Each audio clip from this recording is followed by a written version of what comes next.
Hello, and my name is Will Young, and if you've clicked on the correct QR code, that means you have a student in general chemistry, either my fifth or seventh block class.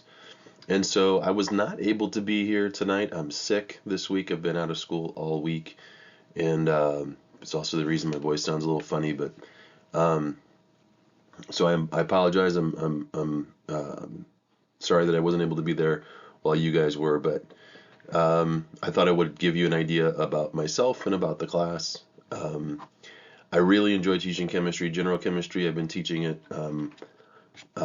for years. I've been here at Parkway for 22 years and teaching general chemistry most of that time, as well as honors chemistry, AP, forensics, all kinds of different chemistry and other stuff. So, but general chemistry is probably the one that I've taught the most. So it is a class that I enjoy immensely, and I've been enjoying having most of your students so far already as I've got started to kind of get to know them. Um, so what do we emphasize in chemistry beyond just the chemistry itself? Because not everybody is going to go into a chemical field. We want to make sure that the students are good critical thinkers and problem solvers that can carry over into life and any field they go into or just life itself.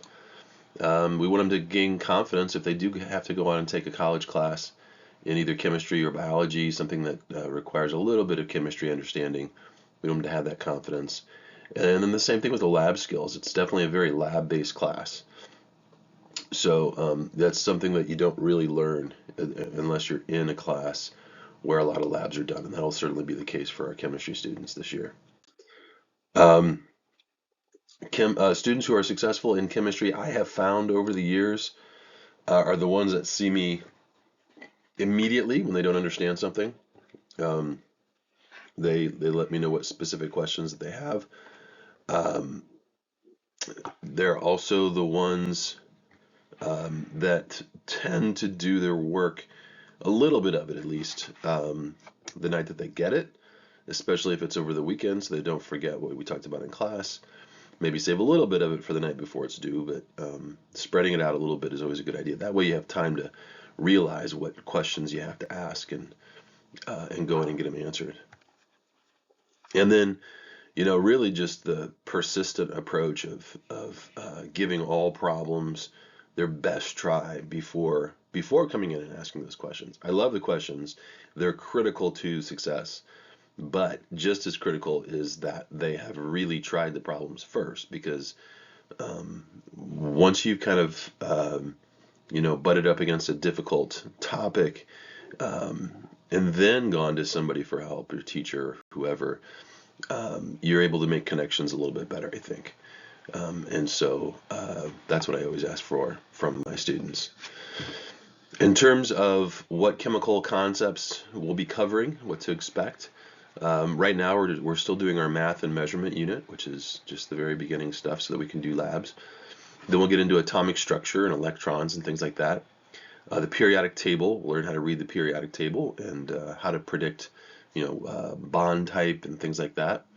Then we'll get into chemical reactions, so we start to see things like combustion and a lot of the fun reactions that kids tend to associate high school chemistry with is things reacting, and so we'll get to see that then.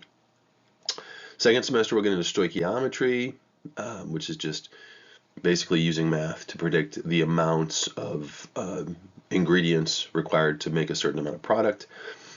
Physical states, gas laws, thermochemistry, so heat in chemical reactions, equilibrium and kinetics, so how does a reaction actually occur, and how do we speed it up, slow it down, and then finally solutions, acids and bases, pH, things like that. You should expect them to have homework pretty much every night. This week may be the exception because I've been out sick, so we've had some sub work and stuff like that. But for the most part, just about every night. They should have it done on time. I do accept it late for like half credit.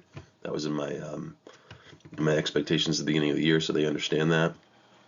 Um, and basically just encourage them to reach out for help as soon as they need it, so they don't feel like they're falling too far behind. Because chemistry, as much as any other subject, I think, is cumulative. And the further you let things slide without understanding your current topic that we're working on, the harder it is going to be to get caught up. So please encourage them to come see me during Hack Lab, or email me, or stay after school for for a little bit. I'm usually there for at least 20, 30, 40 minutes after school. But yeah, I'm looking forward to an exciting and productive year and getting to know your kids even better. Some of them may switch teachers at semester, by the way, because we do have 4 chemistry teachers. So I may not have them all year, even though it is a year-long class that they're signed up for. But anyway, if you need to get a hold of me, please use that email address I showed at the beginning, wyoung@parkwayschools.net. And look forward to hearing from you if you have any concerns. And thank you for listening.